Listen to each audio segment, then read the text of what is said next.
What's going on, guys? Just gonna let people know that we are live now. That's what I'm gonna do.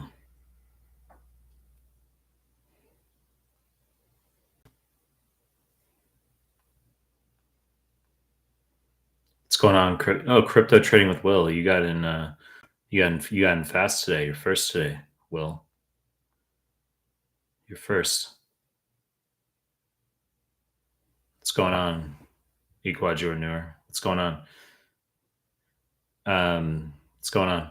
Guys, somebody drop the link in the Telegram group. Someone drop the link to this live stream. Drop it in the Telegram group. I'm gonna let people know that we're live.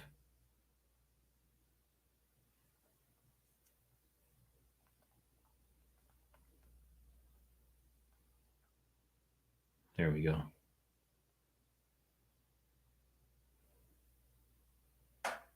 Thanks. What are you guys up to? HUD, you're not first. You're fourth. Yusuf, sup, man? How you doing? What's going on, Yusuf? Abdul Rahman. What's up? Sabi, what's going on? Sagar Patel, what's going on? Brown and Hassan both with retracted messages. Like, we're already off to the fucking races. Hassan, you said hi, but you said you had a first message that you retracted. Like, what? Why are people weird? Like, what are you already retracting? Right? Like, we haven't even like, all you've said is hi. You're already retracting messages. HUD, where's micro PDF? HUD. Brown. What can you say about preparing for ethics and communication? I have a communication ethics PDF. You can do that. Guys, give the video a like for coming to the live stream. My dude in my ring. Awesome. Good to see you. Omar, Gaber, hello. Toby, what's going on? Michael, what's up? I gave a like to the video and I'm studying. That's fine, Toby. Guys, give the video a like for coming in. Mubashar, Herzad. Nassan, I typed in Arabic, forgot to change keyboard settings. Do you prefer HUD? Do you prefer running or weightlifting? It depends. Right now I'm weightlifting. Running makes you feel better though. I prefer running. But I don't like being like a 16-year-old fucking cross-country anorexic beta. Like, I don't like that like body type. Like, if I'm running all the time, I become like, as I just said, like some anorexic fucking like sophomore in high school, like cross-country track star type like physique where like I'm ripped, but I'm like thin as fuck. Like, I don't like that. So like right now I'm lifting. You have to balance the two. But running makes you feel better. Like, running is like, you feel like just, it's undeniably more important for you. If it had to be one or the other for the rest of your life, and like it couldn't be both, I would choose running. Brown, I made a typing error, wrote mine instead of my Nokia. Hit the like button. Yeah, guys, hit the like button if you're coming in here. Let me see. Just gonna let people know that we started live. Guys, ask USMLE questions. We're fucking here. Like, what are we doing here? So if you got USMLE questions, ask them.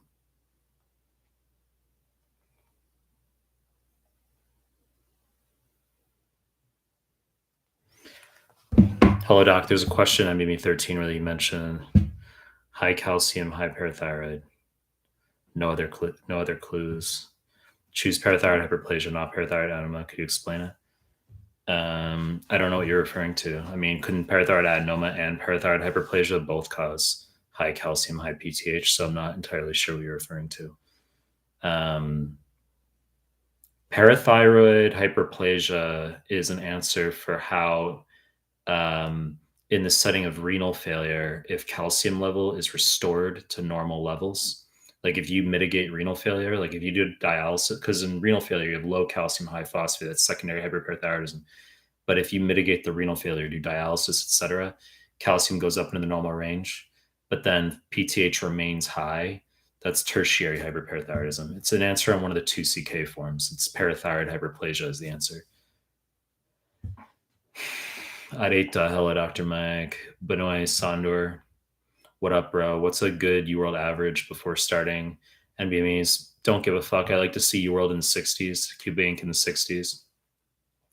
But I've said that it doesn't matter. You can have any QBank percentage before you commence the NBME exams. Like, it doesn't matter. So whether you're getting like 40, which obviously isn't good, or whether you're getting 70, I tell you have to finish QBank anyway. And then we use the NBMEs as a gauge, as the metric for whether we're going to change your plans. So you come out of QBank and then you do NBMEs 20 and 21. We see how you go on those. If you do disastrously, even though you finish QBank, you're going to go back and you're going to do an entire month of incorrects, or we could switch you over to AMBOSS. I wouldn't have you proceed with 22. If you do decently on 20 and 21, then we can proceed to the NBME exams. If Turgo, what's the minimum limit for a dedicated period? 4 weeks. Because I want at least 4 weeks for you guys to do NBME exams. So ideally, once you come out of QBank, at least 4 weeks to get through all the NBME exams.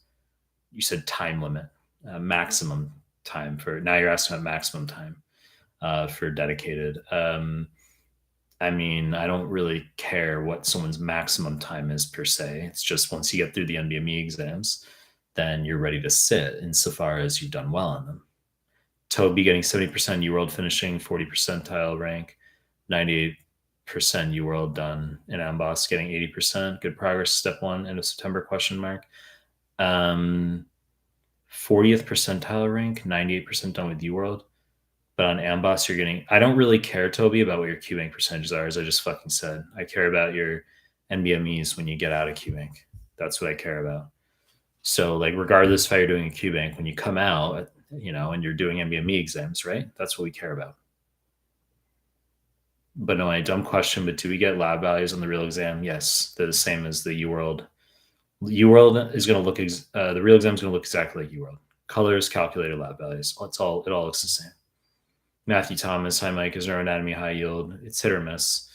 It's essentially a lose-lose situation in that if you choose to study it hardcore because you're like, oh, I got to make sure I know my neuroanatomy. Okay, you do my entire PDF. Your neuroanatomy is really good.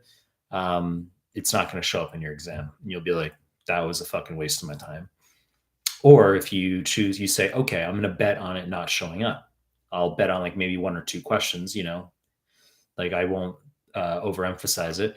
Then you're going to get a heavy neuroanatomy exam. Okay. You'll get like fucking 12 neuroanatomy questions that are super hard or something. So like, that's how it always plays out. Always. Youssef, what is the cuckiest resource you came across that students waste time on? Well, why would I give oxygen to like cuck resources, right? Like that's not what I'm going to do. But there's a myriad of cuck resources. Cuck, people like misconstrue. People think like if something is just like a competing resource with mine, then I call it cuck. That's not the case. It's just that you have people who are very misguided as to like what needs to be done to prepare for the exam, right? And I get asked the same dumb questions daily, repeatedly. So it's like I'll finish explaining something in detail, either in this live stream, like somewhere. I just constantly say the same things. And then like 2 seconds later, someone asks the same dumb question about like doing X resource. It's like, that's so I just call it cuck at this point. Equahaj or newer. 40 questions in 6-7 hours. Good in the start, question mark. It's too slow. Also, should I begin with your YouTube vids or the audio QBank, which is not on YouTube? The audio QBank and the YouTube vids are the same thing, right? You're asking like the first 200 questions I put out, which were prior to my YouTube days. Okay, hence audio QBank. But you're saying like, should you actually not even touch my YouTube, just go onto my website where I have audio QBank, do the first 200 questions? I mean, those are more of a bonus. Like they'll really boost you on cardiopulmonendocrine if you want to do the first 200 on the website. Those are sort of like, a litmus test for who my like real followers, my true fans are, right? People who've touched into that content. But I mean, I would just do the YouTube questions. Like you got to knock them out the best you can. People are going to have different ways of going about things. Like they watch the daily question. Some people just do the daily question, but they're not going back to their old ones. But some people binge watch all the playlists. I recommend doing things by playlist probably. I said like you can do QBank, untimed tutor, random, 4 blocks at 10 in the morning. You have your lunch, then the afternoon. You can either titrate up to 80 questions. If you're just on a groove, you did 40 questions, you're like, I feel good, I want to do more QBank. Do more cubing, 50 blocks of 10, 50, maybe you knock out 60, and then you decide to switch over to PDFs, YouTube MCQs. But you can, even though you're doing cubing untimed tutor random, you can do subject specific, quote unquote, for my playlist as well as PDF. So you say, well, I just knocked out 60 questions in random, but now I feel like my cardio is really bad. So I'm going to do like, Mehlman's cardio PDF for like 2 hours or something. I make it through 10 pages and then I'll binge watch like, 8 clips or something from the cardio playlist. Like that can be one way of going about things. And you'll be like, well, I'm done with all of cardio in like, this week. I finished his cardio PDF and the cardio playlist. I feel really good about that. Like that's how you can knock out subject specific, right? Then you go on to renal or something else. Crypto trading with Will. Yeah, you were first in the chat. Can you explain in Sure. Can you explain in Sheehan why aldosterone is high as per your PDF? I understand why prolactin, ACTH. I mean, there's a question in the NBME exam, right? Answer is choice F, where they give you a paragraph Sheehan syndrome, and they just have ACTH, TSH, prolactin all down arrows, aldosterone's up arrow. And people are like, why the fuck is aldosterone up? It's a good question. It's not that you have hyperaldosteronism where you have low potassium or anything like it's not like that. It's just merely the case that if you have an ischemically infarcted anterior pituitary where you're going to select the down arrow for all the hormones coming from the anterior pituitary. Obviously, prolactin most important, but they happen to list like TSH, ACTH. Okay, they could have listed LH by all means or FSH. Doesn't matter. But you select the down arrow. It's at choice F is the only one that has all the down arrows from the anterior pituitary, and then you could say, oh, the ACTH is low, cortisol would be low. One of cortisol's main function is to maintain basal level blood pressure. So blood pressure is low, aldosterone would go up in theory to compensate. As I said, you don't have hyperaldosteronism, but you would have a theoretical increase in your baseline. It's just a theoretical increase. That's what USMLE does sometimes. Like, well, wouldn't aldosterone go up to compensate? I guess, sure. It's weird. I mean, I've seen the question like 90,000 times, right? So it's like, at this point, that's just what I make of it. Sunny, your live streams occur at 4:30 a.m. Japan time. That is true. Do you wake up super early or super late? Neither. I'm in like suspended animation. That's how I feel right now. I'm in like suspended animation. Yeah. I think I'm in like the simulation. Like I'm like a marionette or something. Cause like, I don't know. I feel like asleep right now, but I'm not. Cause I did 4 hours of teaching before I did this live stream.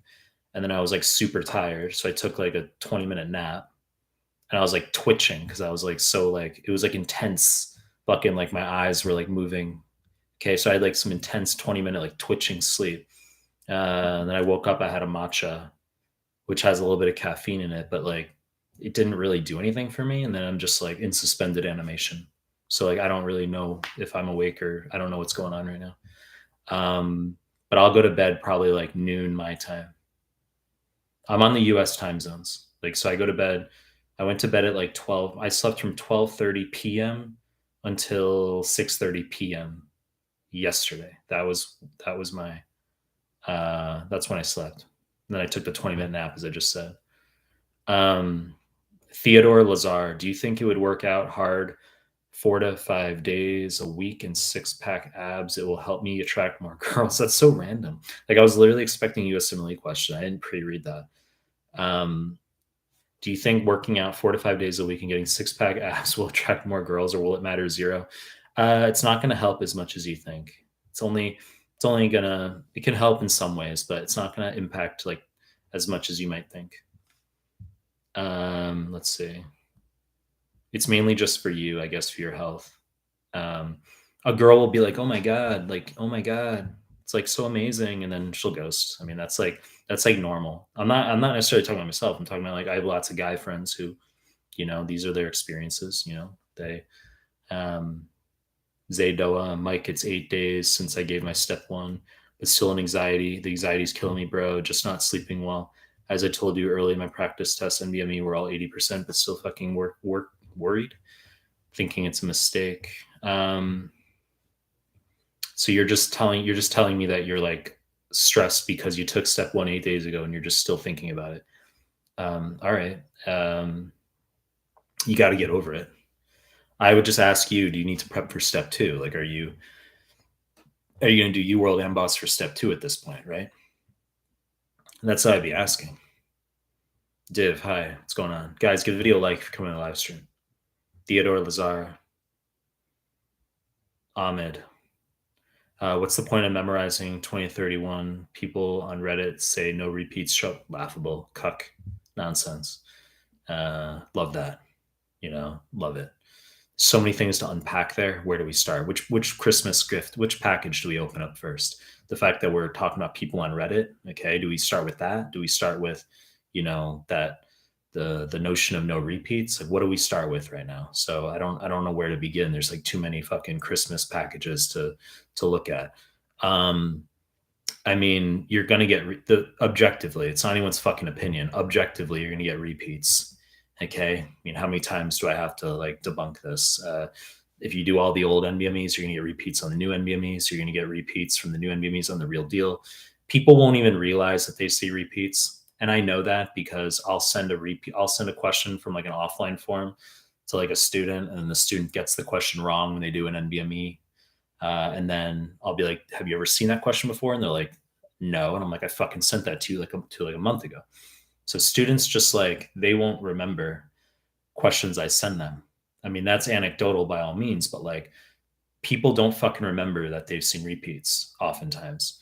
And so like, especially if a question doesn't plague you, if it's like an easier question, let's say, you're not going to have an inclination or propensity to remember it. It just sort of you breeze over. You're like, well, it didn't stress me at all. Like there was nothing difficult about it. I got it right. You're not going to remember it. So why would you necessarily recall that it's, a repeat once you're in the real deal? But I mean, also, I had repeats from like my step one back in 2012. The anatomy questions on my real deal are the same anatomy questions that show up on NBME 24 offline. And then people have, and that's really fucking weird, isn't it? And then um, people have screenshotted the comp exams during the COVID era where they were allowed to sit it at home, proctored with like a video cam, and then so they apparently were passing around some screenshotted comps that were NBME sponsored. And I've seen some of those questions, and some are repeats. Okay, so that even those comp exams, those questions are pooled with the regular NBME exams, like 1 through 31, which are pooled with the ones that are on the real deal, new and old NBMEs. I mean, there's images floating around on the current NBMEs, on the old NBMEs, on the real deal. Like an image that I had that was on my real exam was one that's on the NBME exams right now. It's just but a different vignette. I mean, I don't know why this is such like, this is magical information to people. Okay, so you should be memorizing the NBME. Some people say, oh, don't memorize. You got to understand. However the fuck you want to think of it. Okay, if you romanticize, things a certain way that you don't want to memorize, quote unquote, but you want to understand things well. I mean, if that's the hill you want to die on, as far as like Mehlman said, memorize, but you shouldn't memorize. That's not good. If it's the hill you want to die on and you want to tell your students you're going to use any degree of influence you have to inculcate this notion of not memorizing NMEs, and then students like, okay, I don't have to work as hard to focus on them, and they end up getting repeats. I mean, I see that as deleterious. I don't know why you would tell students to do anything other than assiduously memorize the NBME exams. And then also, let's just say hypothetically, okay, let's just entertain it. We're just entertaining that you only get 3 repeats on the real deal. Just know, like, as opposed to 9, let's say, well, just know that it's the concepts that repeat.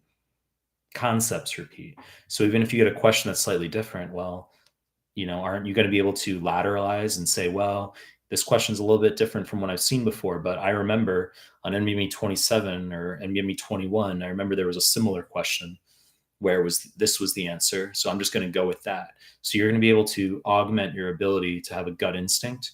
Gut instincts you have, those are going to be augmented, and they will facilitate you guessing correct on the real deal.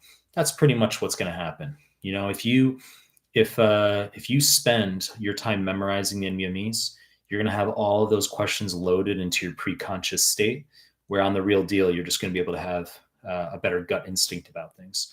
So, then the notion of people on Reddit, it's like, okay, it's laughable in and of itself, right? That, you get a minority, you get people who are emotional, you get people who are these randoms, these anonymous, nobodies who are very loud, and they might be minority opinions that get amplified, and then people with their very circular emotional type of reverberations just like propel those cuckery statements. So I mean, I don't really know what to say.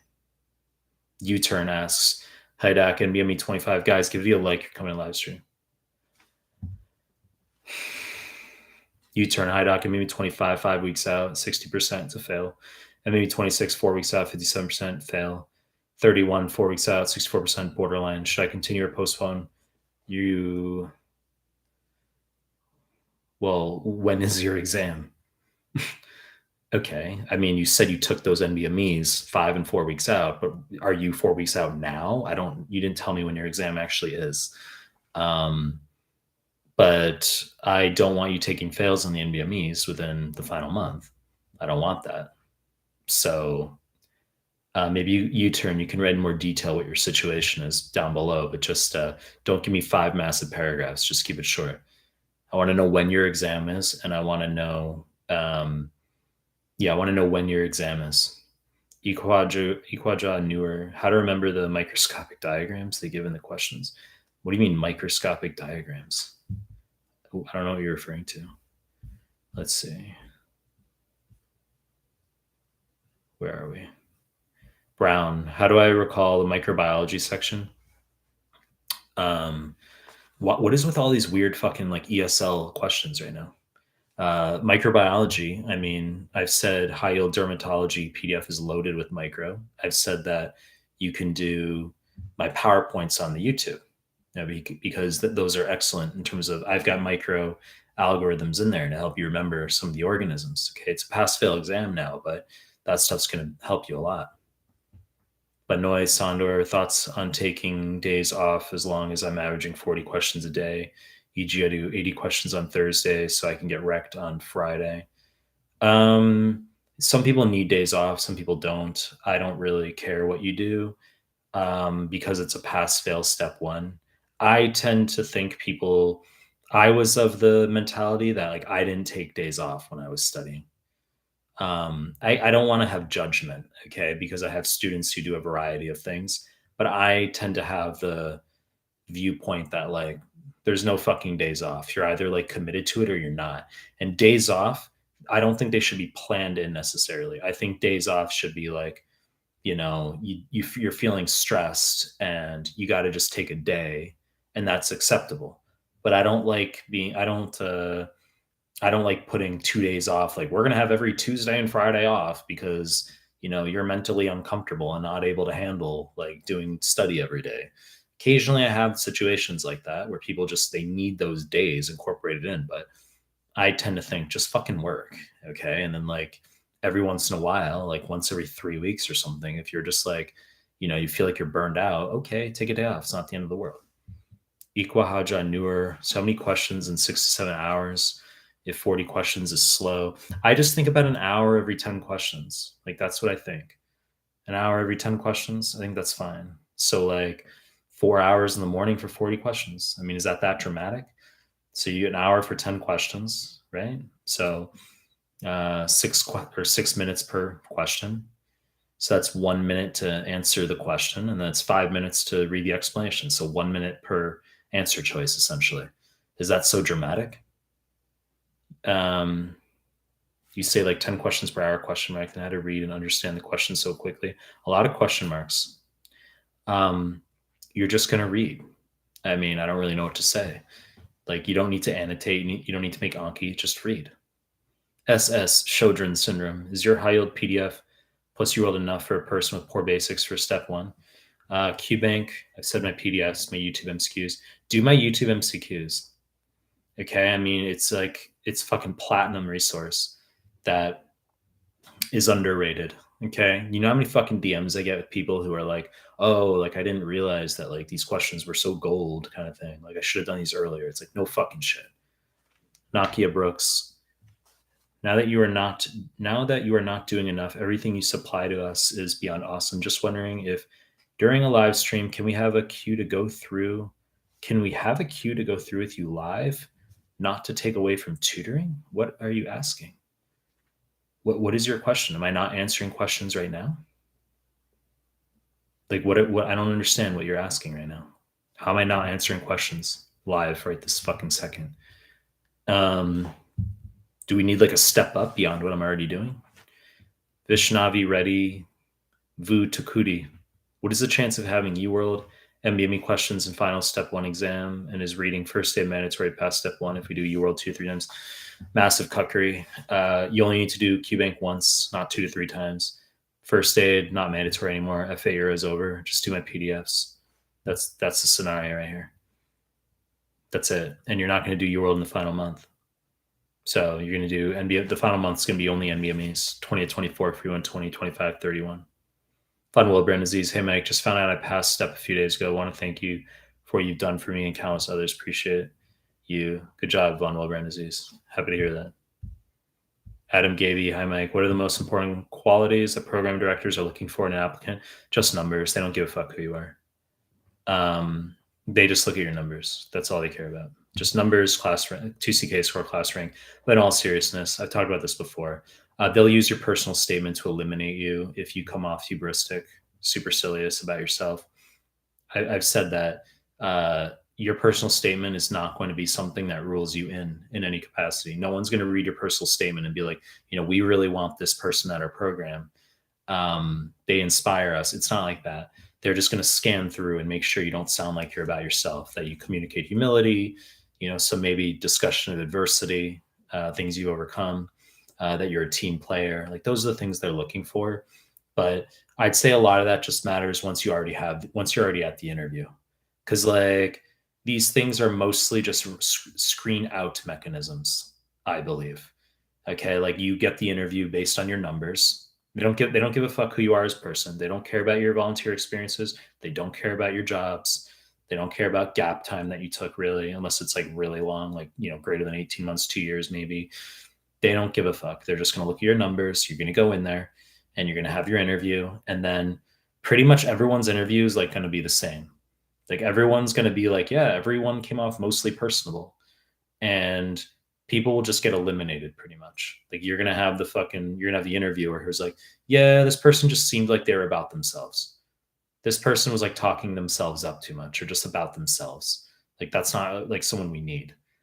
But like they'll look at you, they'll have that based on like, they'll look at your scores. So if you got like high scores, you'll pretty much get in regardless. But basically scores can help compensate for like personality flaws. But you just gotta like throughout just communicate humility and adversity, things you've overcome. That's pretty much it. Like they just will rule you out if you come off by yourself. Theodore Lazar, thank you, Mike. Zato, Mike, have you come across any student who failed step one after scoring NBME's 80% plus? I'm asking you because I'm worried. Nah, no one's going to score 80 plus and fail. Miriam, thanks to the super chat. I'll address your question. Finished UWorld NBME 20, 210, 21, 222, NBME 22, 227, eligibility period August. If I keep going well, when it will be appropriate to take the test, question mark. Your scores are good. You can just finish the NBMEs and sit by the end of this month. I would just sit 20 through 31, free 120, and you can pretty much be done by like start of August, end of this month. Just get through all of them. I would give you 2 days per form. I normally come up with custom plans for people as far as how you can review. I don't want you to be complacent, of course. Okay. I just want it to be just in short point of consolidation, Miriam, is you're just going to make sure you fully appropriately go through 20 through 31, all of those forms, 20 through 24, free 120, 20 through 31. You've already done 20, 21, and 22. Good. So you're going to do 23, you're going to do 24, free 120, then you're going to do 25 through 31, and then you can just sit. I said 205 to 210 plus equivalent is what I look for, right? So you're like not even borderline, like you're like pretty good. So if you just keep knocking out pretty good scores, 25, 210 plus, but in your case, like 222, et cetera, then you can just say, well, I'm going to finish all these exams by like X date. And I could just sit like August 1st if I want to. That's what I would do. I wouldn't really wait.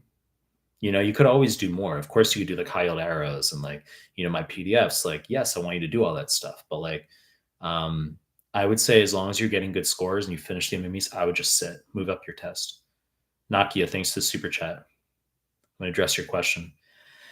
Can we go through an MCQ with you, post a question and let us answer it live, then go through it with you? I know you do this during your tutoring sessions, but thought it might be good for me. LOL. I mean, I could. It's like, I could. Is that like necessary? I mean, because isn't that like what I do during my MCQ clips anyway? Like, right? Isn't that what I do? So, I mean, I think what might be better is that um, you can just send me like an idea, right? And oh no, and here's the other thing. I don't want to have any copyright fucking issues with my channel. That's the other thing. So no, I don't want to address like actual NBME questions or UWorld questions or anything like that. I don't want to have those on my channel. So that's actually an objective reason. That's a no to that. Um, that's how the internet is. That there's a reason why I write my own questions, right? There's a reason why I don't just make a clip that's like, here's all the review of X NBME. It's because there's copyrighted material. Um, so yeah, I mean, I just have my MCQ clips, of course, that I write, and you can send me a DM with a question. You're like, can you make a question that's like very similar to this one for like your next clip or something? And I'll be like, yeah, sure, and I'll write like a nearly like an 80% similar question, and it'll cover the same concept, and I'll just put that up. Like I can do that. I get requests like that. I can do that. Let's see. It's not like fun for me. You say it would be more. Do you use the word fun? No, I don't think you did. Maybe I just hallucinated that. Maybe you did in one of your prior comments. I think. Let's see. Let me scroll up. Let's see. Yeah, I think you said fun. I don't know where I'm like hallucinating that. But that wouldn't like be fun for me. Like you think I get enough of that. Thanks guys for the super chats. I'm gonna scroll back up. Let's see. Abin Shah. Hey Mike, how to do my obs guy and shelf this morning, and repeats were all over. Appreciate the advice. Tetrad is ace. Good. Javaria Navid, how to study FA along with random mode, UWorld, massive cuckery. To read the random questions corresponding to FA parts, massive cuckery. Javaria, you're probably like, what do you mean massive cuckery? What does that mean? Is this like first interface you've had with my channel? Right? Right? Is it first interface you've had? Like, have you never heard me talk about like this before? Right? I can't have entitlement. Like, obviously, new people are going to come into my like channel. That's how it works. Like every day, yes, new people come in, so I can't expect that like everyone's instantaneously going to know like things I've inculcated. Like, yes, there's people who are going to ask massive cut questions. I mean, I've said the FA year is over. Like, we're not. This isn't 1994. Okay, I mean, that's like actually FA didn't even fucking exist then. It was like 1999. I think that started, but this isn't like 2004. Okay, so you're going to do Tetrad, number one, QBank, number two, PDFs, my PDFs. They're on my website for free. Number three, my YouTube MSQ playlist. Number four, you're going to do the MBME exams. Tayaba Zafar. Hi, Dr. Mike. Hope you're doing well. Is it okay to have fluctuating scores on UWorld, Step 2 CK? Some blocks are 70, some blocks are 40. Yes, that's okay. I don't care what your scores are. Just finish QBank, and then we'll see how you go on the NBME exams. Ayesha, Fayaz, which NBMEs should I take? Question mark. 6 weeks out, step one. You're going to do NBMEs 20 through 24, free 120, 25, 31. That's going to be starting about a month out. Dimitri Coveton. Hey, Mike, worried because I score NBME 20, 64.5%, NBME 21, 62.5%. Should I try to go through next NBME or go back to UWorld incorrects? I don't like the 62.5. The 64.5 is borderline. I would say you can do NBME 22 because I don't think those scores are not below 189. I've said you can get at least a 190 equivalent, which is a fail.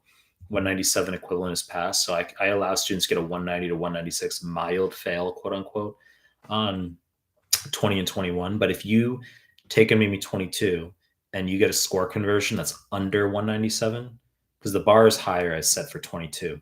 So if you get you must get a 197 or greater equivalent on NBME 22. I don't know what that's going to come out to, 64, 65%, but because the scales differ per forms. But you're going to Only proceed with the other NBMEs if you break 197 on NBME 22. And then by the time you get to NBME 27, 28, I want to see scores are 205, 210 plus. If you fail NBME 22, then you're going back to UWorld Incorrects for an entire month or switching over to Ambus. Hussam, Adam, what is the better company to go for US clinical experience, orthopedics, from your work as mentoring students or things that you heard? I'm not an expert on US clinical experience in orthopedics. I mean, I'm not like I stay within my lane.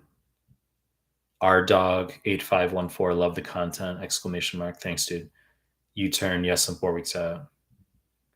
Zuni baby, I done first. UWorld half second revision. What? Reem, where can we study quality topics for 2CK from? Laughable. It's like I have PDFs. I have YouTube MCQs. Like what's the question here? Mike, I'm in your live stream for your content. What content can we use to study for 2CK? Like what are you asking right now? Benoit Sandor, do you have students that are in US residency as well? Question mark, or mostly I in US residency already for step 3? I occasionally, I mean, I have step 3 students sometimes. International and US. I have step 3 students sometimes, but obviously step 3 I'd say is like, 1%, under 1% of students. Mostly I because it doesn't matter, like your score doesn't matter at that point, and people by the time they're already doctors, they tend to already develop sufficient study habits to get them through. But occasionally, I mean, maybe this year I've had like 5 step 3 students or something. Or mostly IMGs, question mark. Just curious, bro. I've said the utility of step 3 is if you've been out of med school for a while as an IMG, then you can show recent competency. You turn 4 weeks out, planning to do NBME 27 tomorrow. Iguahaja Noor, the pathology pictures I meant. Ahmed Malad, hey Mike. When you guys have to realize that if like you write a question that's incomplete and I don't understand what you're asking, and then you make a clarification further down the chat, I'm not gonna fucking like memorize what you wrote the first time. That's not what I want to do. So you gotta like keep everything consolidated and be like, this is what I wrote before, and this is okay. You understand? I'm not gonna go like searching for what you were talking about before. Ahmed Malad, hey Mike, when do you suggest for me to book my exam? I did NBME's 2024, 60 to 70 incorrects. I've said that you're going to get your 3-digit score conversions. I mean, 60 to 70 wrong is like not bad. So 70 borderline, but like 60 wrong is like not bad. But you're going to get 3-digit score conversions and you're going to get 205 to 210 plus on your NBMEs, and then you're ready to sit. Zuni baby, hi Mike. I am memorizing hard things from all systems I've examined 3 months. Should I go 20 to 31 NBME? How percentage should be comfortable sitting in the exam? I've said that 205, 210 plus. I've said this repeatedly. So you just have to do that in the final month, 2031. And the percentage, you're going to type into Google Images, NBME, the number. So like NBME 22, NBME 27, score conversion, Reddit, and you'll get a graph showing best fit line. And you plug X as the number of wrongs, and you're going to get Y as your 3-digit score conversion. Pass internal for step 1 is 197. I want 205, 210 plus on these 3 NBMEs before you sit. Miriam, thanks for becoming a bronze member. I appreciate it. Thank you. Let's see. Scroll back up. Where was I? Can you explain, Reem, can you explain to us the process of ERAS application, ECFMG, certificate pathways? I stay within my fucking lane. I'm not an application expert. I just teach USMLE. I mean, ECFMG, obviously, you have to have a medical degree and you have to have finished a pass on step 1, 2CK, and the OET. Then once you get ECFMG certification, it takes 2 weeks, $150. Then you can apply for step 3 after that. You can't apply to sit step 3 till you have ECFMG certification. R dog 8514. Love the multiple choice questions YouTube every day. Like doing NBME questions, question mark. Yeah, but I said I write my own questions. Ravinder, hi Dr. Mike, hope you're doing well. I review things username says Giga. Do we use highlight arrows and PDFs while we're doing QBanks? The answer is yes. Or use them during NVMEs? No, you're going to use them while you're doing QBank. If you have to use PDFs while you're doing the NVMEs, it's because you're behind. Iqua Nur, just reading in 6 minutes doesn't make the explanation sit well. I mean, I graduated from med school a few years back, so the concepts are not so good. I did FA, but it was so volatile, it didn't help. Well, I mean, if your basics are weak, yeah, QBank's can be a struggle. You can do 40 questions a day. If it's going to take you longer than 4 hours, then I mean, you just have to have accountability and say, well, it takes me 6 hours. Then after you finish only 40 in a day, then you're going to work on my PDFs when you do MCQs. I've just said 40 questions over 4 hours is a good pace that one should shoot for. So one block of 10 every hour. Guys, give the video a like, come in the live stream. Myth, MITH asks, hey Melman, I have finished UWorld, step 2 CK, NBME 12, 210. That's a fail, 214 you need for step 2. I had my exam in 2 weeks. Nah. How can I maximize my score? Unfortunately, I'm not allowed to reschedule. Not a good situation. So you're going to have to focus only on, if you're not allowed to reschedule. I'd like to know why you're not allowed to reschedule, actually. Because getting a fail on 2CK will mean you basically won't match. Okay. Or it's going to severely impede your ability to match. So if it's a situation where your school's like, no, you have to, fuck you. I'd be like, no, fuck you. And you get a fucking doctor's note or something. Cause you're not taking a fail. What I want you to do is NBME 6 through 14 and free 120. And you damn well better be getting passes on those NBMEs. Otherwise, there's literally no reason you should be going into the USMLE. If you take a fail, it's that's on you. If you're failing NBMEs, you walk in there, you sit down, you take the USMLE and you fail, that's on you because the NBMEs don't lie.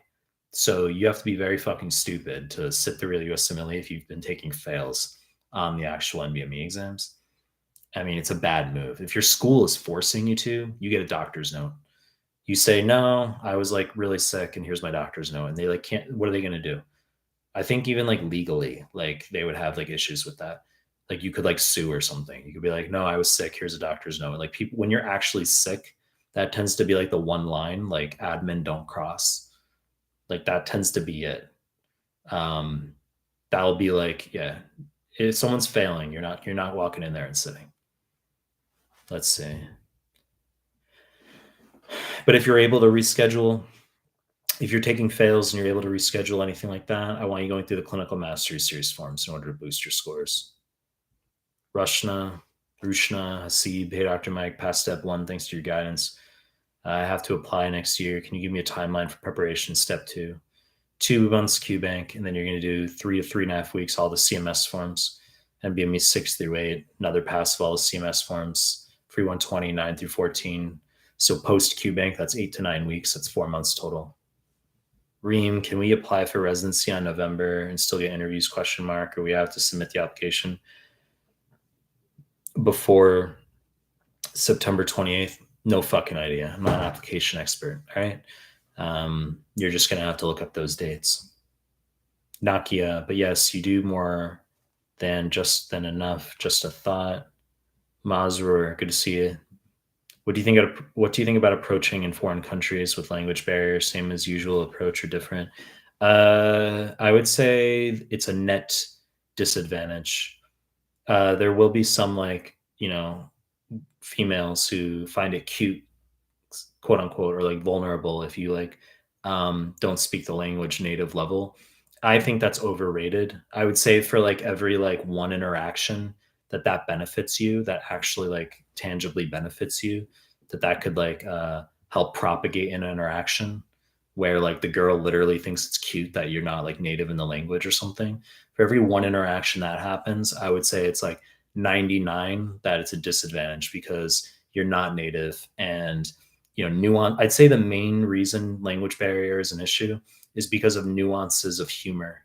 I'd say it really, truthfully, my experience living 7 years in Japan so far, being a permanent resident here, I would say it's not being able to transfer my humor over the way I'd say that's the main thing. That's probably what it is. But some people are they pick up languages really quickly. That wouldn't be an issue for you.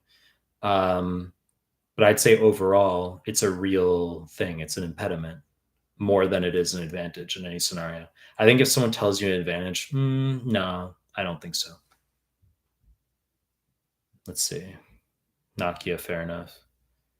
Ahmed Element, hey Mike, I made a mistake by sending a link to Free 120 and got banned. Is there a way to? You got banned because you sent a link to someone else's fucking tutoring site in my fucking Telegram group. So I banned and I blocked and just like deleted everything you posted in the group. I didn't know it was you. I just do that sometimes. I just see someone post some fucking cuck external link, and the literally in the group description it says don't post external links here.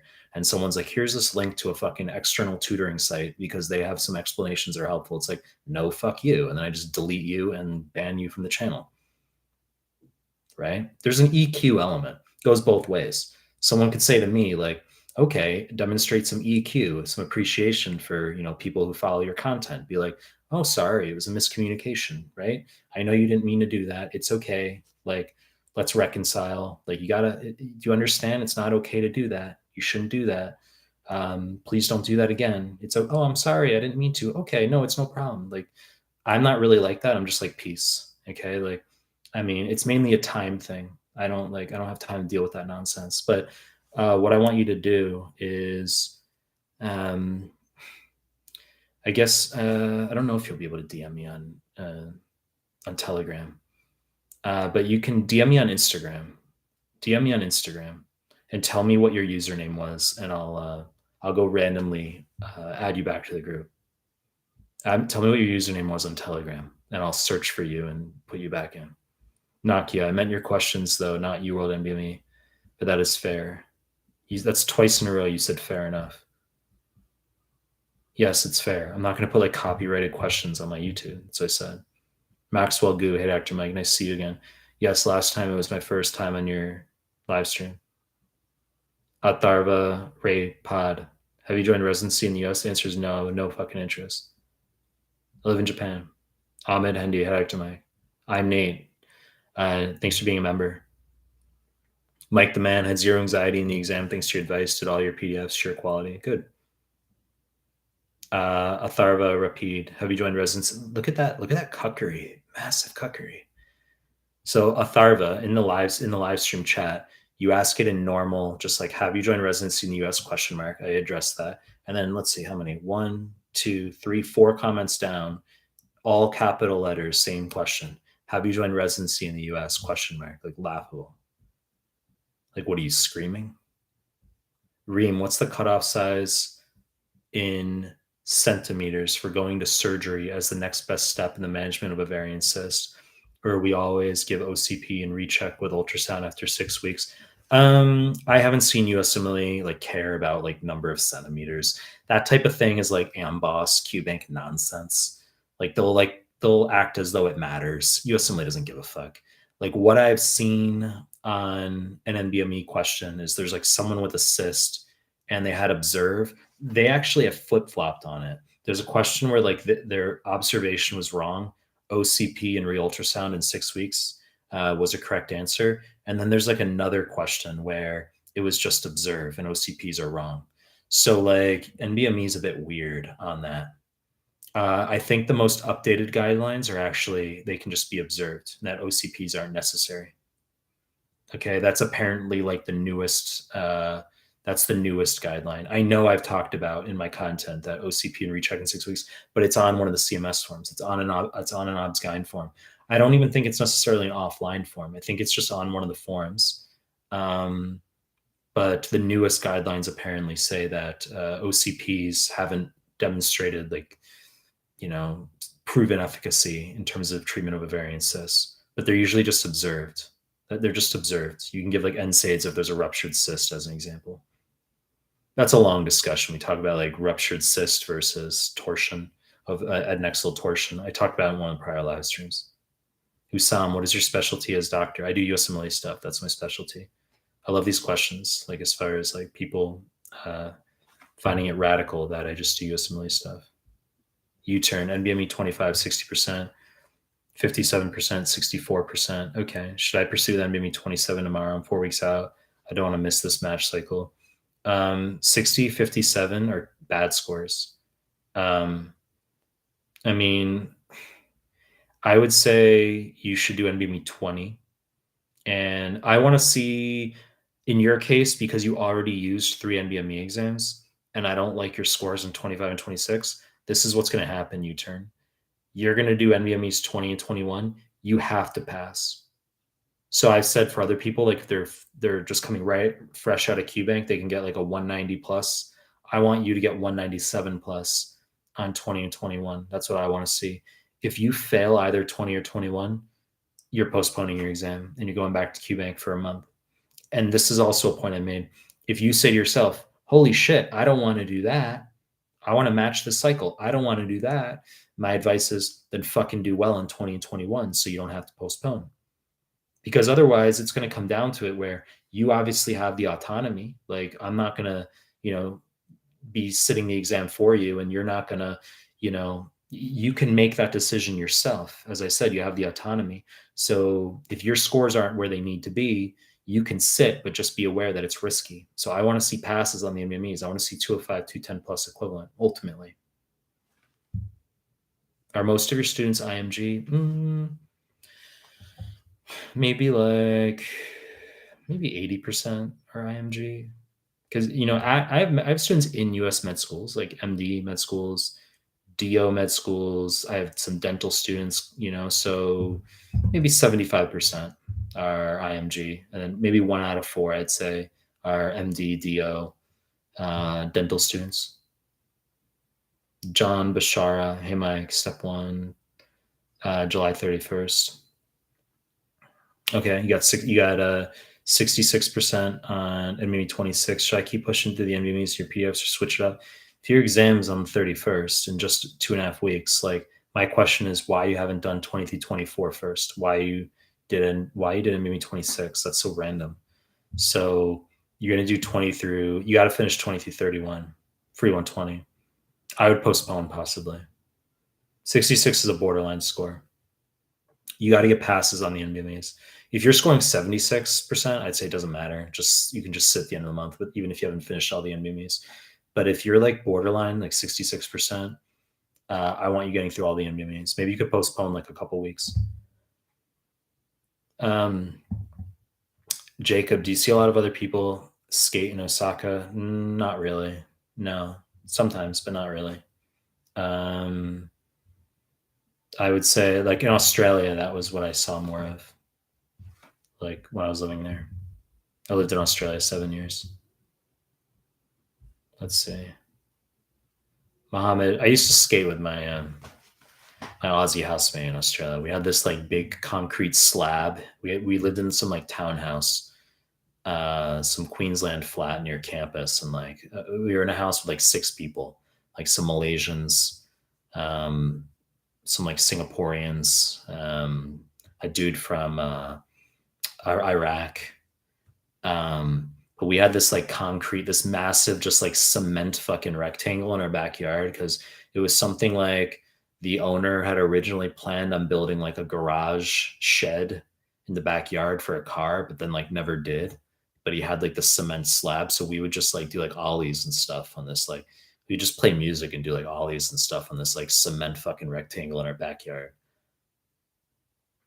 But it would like it tears up shoes. That's when I learned Van skate shoes are like higher quality. It's because like the material can withstand the friction of skateboarding better. Atharva Raypod, have you completed like how many times are you gonna? I'm gonna ban you if that's the 3rd time you've asked it. If I see it a 4th time in this chat, you better retract it because I'm just gonna like ban. Mohammed Yasser, how about molecular biochemistry not including your high yield PDFs? My biochemistry PDF. Like, what do you mean? I have like plenty of molecular stuff in there. I don't know what you're on about. And I also have biochem modules. I literally have like one of my biochem modules, I believe, is titled like nonsense molecular techniques or annoying molecular lab techniques. That's literally like a title of one of my modules. Jessica Santano. what my score need to be on NBME in order to pass step one. I've said 205, 210 plus. It's about 2/3 plus, but maybe about 2/3, maybe about 65 to 70 or 65 to 67% ish to pass. But I want to see scores high 60s, like 70 plus. HUD, how to pick up a hot chick in the street. It's like that's like the approach equivalent of someone saying like, "How do I prepare for USMLE?" It's like so generic. Do you have a more refined question than that, HUD? Do you have a more refined question than that? Benoit Sandor, to what extent should we limit social life during exam prep? Question mark. Like no out of town trips or breaks longer than a day? Question mark. This is for your QBank stage. You're gonna have to limit. Yes, you're gonna have to limit social life during exam prep. That's how it works. When I was studying for step one, I took like it was like a week. The entire year, I took like a week off. I did a road trip with one of my friends, but it wasn't. I wasn't even like off really because I was like reading in the car. So like if he was driving, I was like reading some stuff, or we'd be making. I'd be making flashcards, kind of thing. You know, like I was still studying even like on a road trip. Let's see, Jacob. Do you think CMS forms in your PDFs will be helpful for DO comats or just for long-term step 2 CK studying? I have DO students who do my content. You're going to prep for your comlex the same way you're going to prep for step one, except you got to do your OMM nonsense.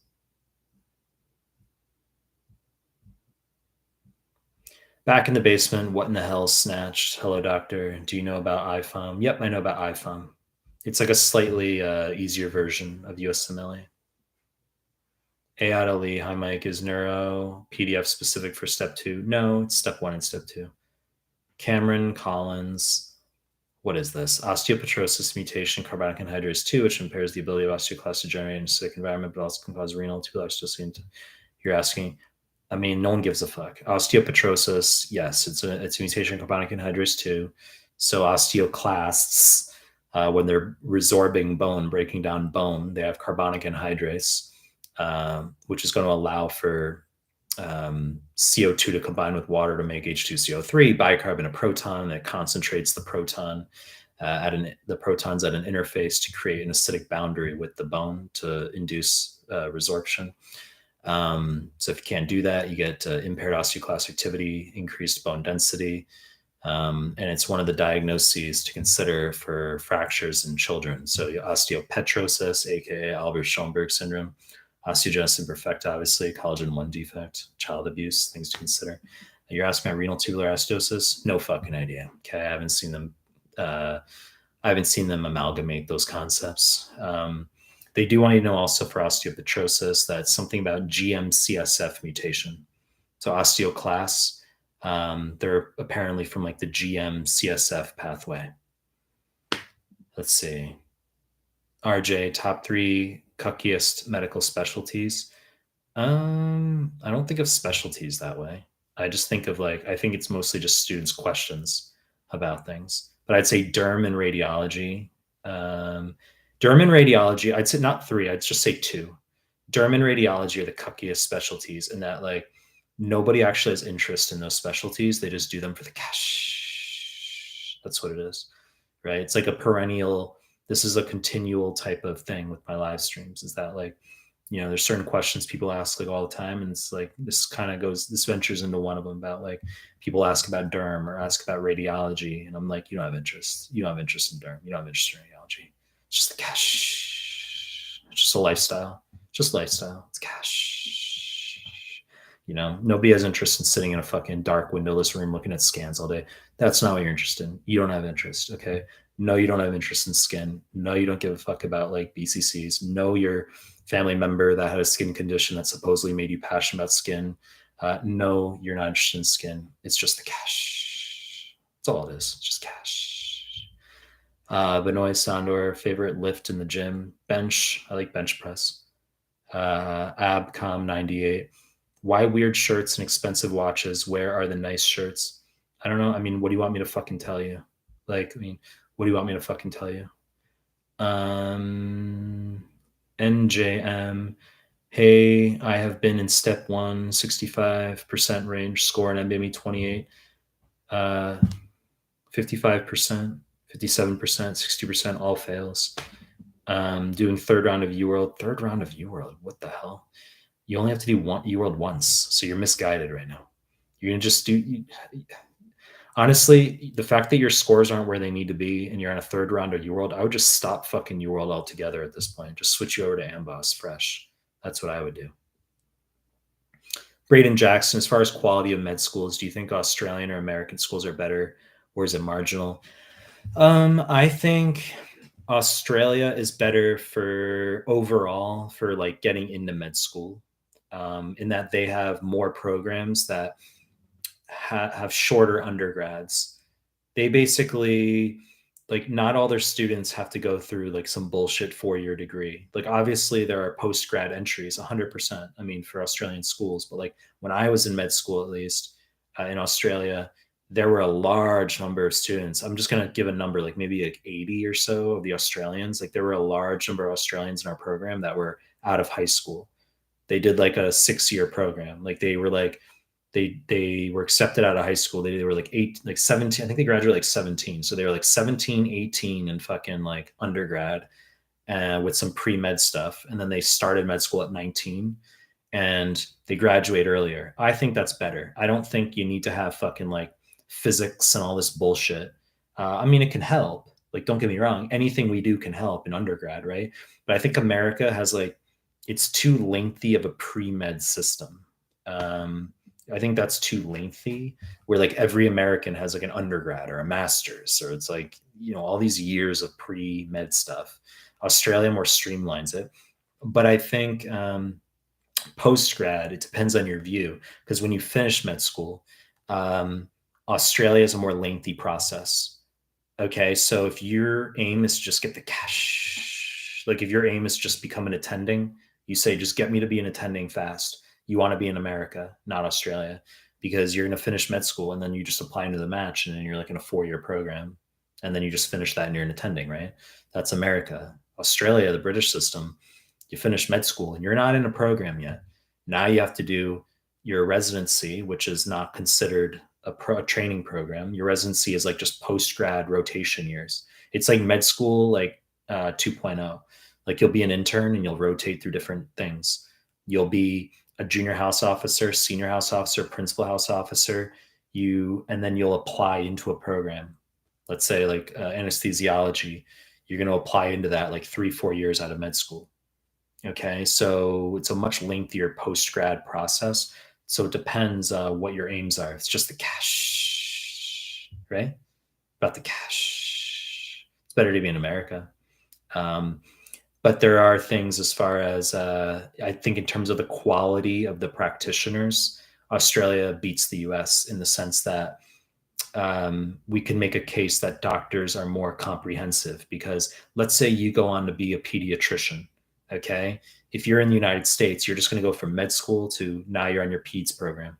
If you're in Australia, as I said, you have to rotate as house office through house officer residency years before you go into your PEDS training program.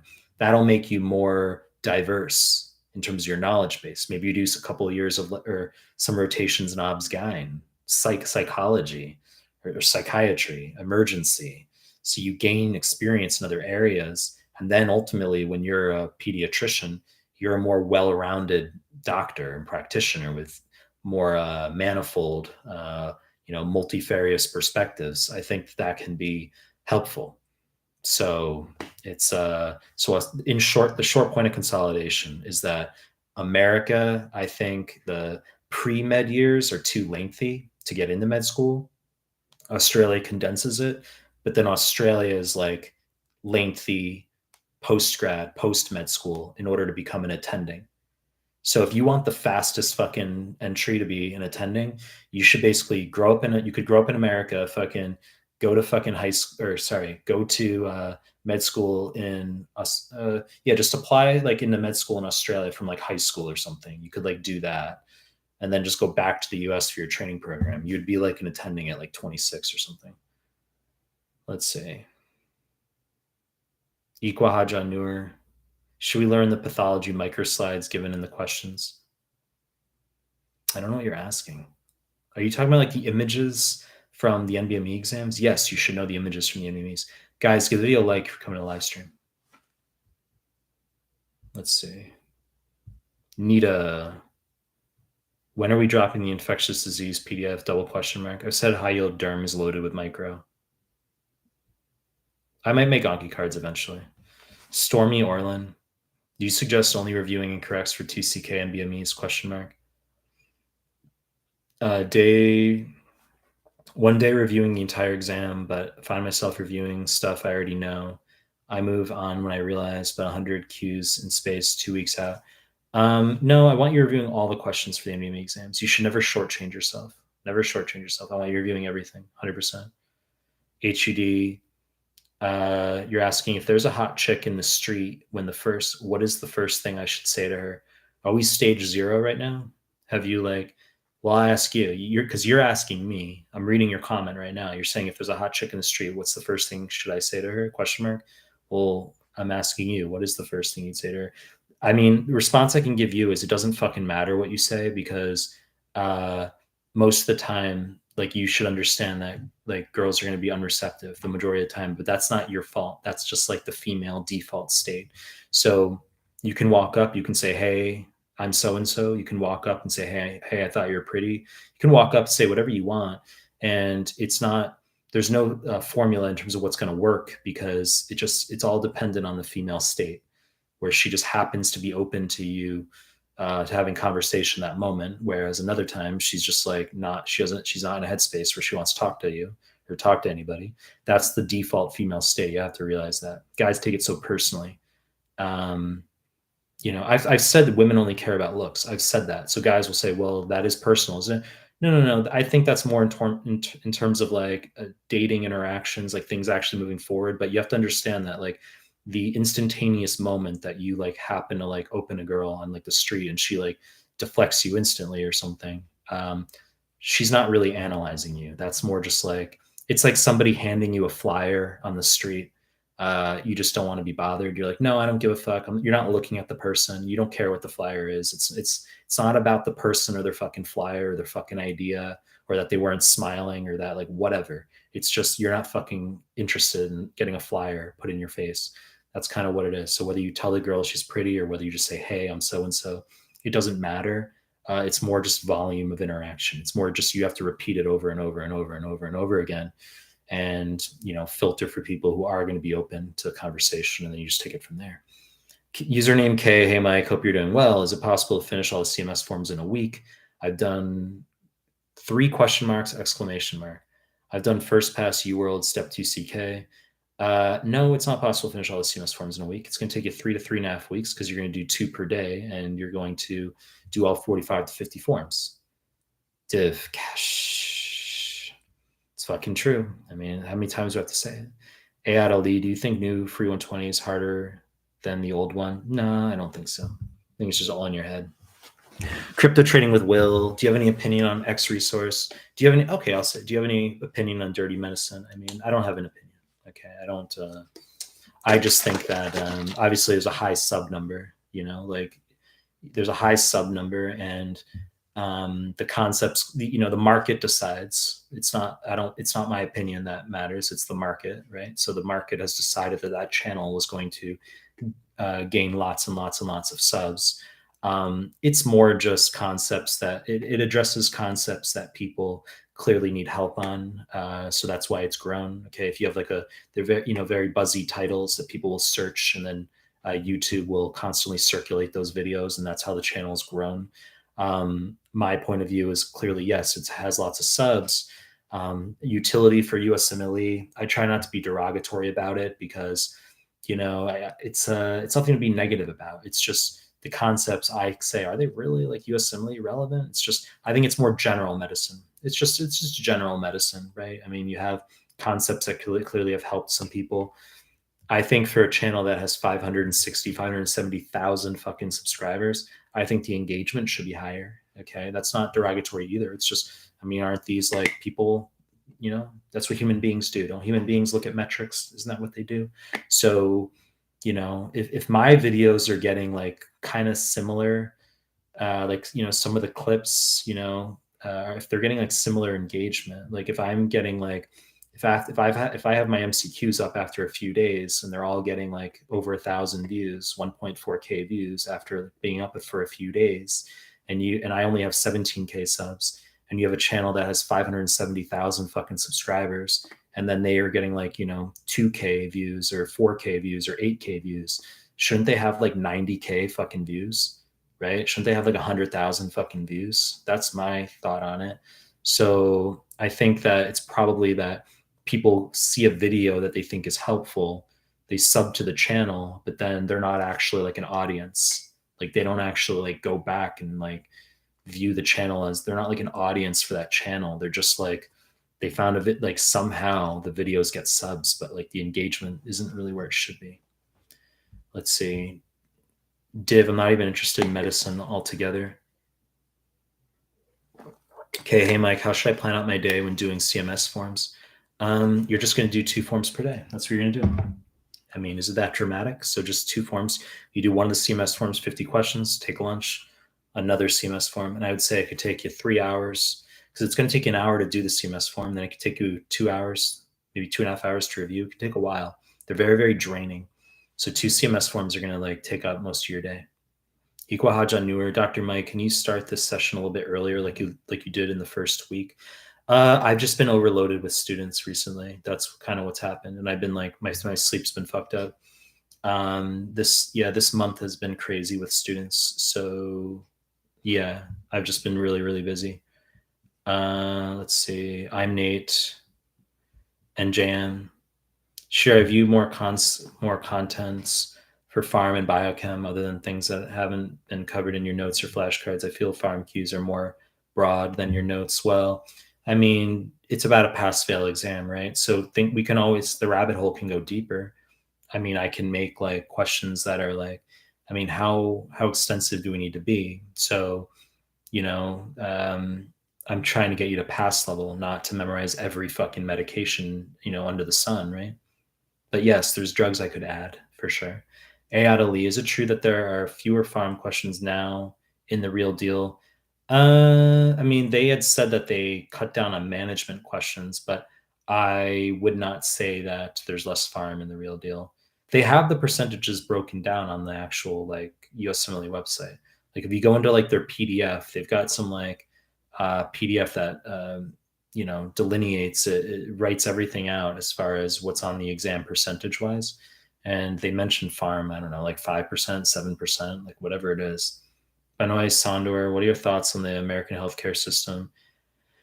How would you fix it if given the chance? Just a thought experiment, LOL. I'm not an expert on that. It's more just I think I would be in favor of universal healthcare. Okay, I mean, you're going to get like people for or against these types of things. Um, as far as if it's actually like merit based, if the capitalist society and people who perform better, or can be paid more, those types of things, you can get better healthcare. Um, I think it needs to just basically, I'd be like more left wing on it. I think it would just need to be like scrapped. I'd be more left wing on that. I just think like make it fucking universal. Just give everyone healthcare and just increase taxes to pay for it. That doesn't work in the United States though. So the United States is broken in terms of like people can't handle the idea of like I'm going to pay more tax to fund a universal healthcare system. That's not how the U.S. mentality really is. That doesn't really jive with voters. Um, but I think it should be a right. I think it should be like in the Constitution as far as like people just getting healthcare. That's like it's U.S. is like laughable.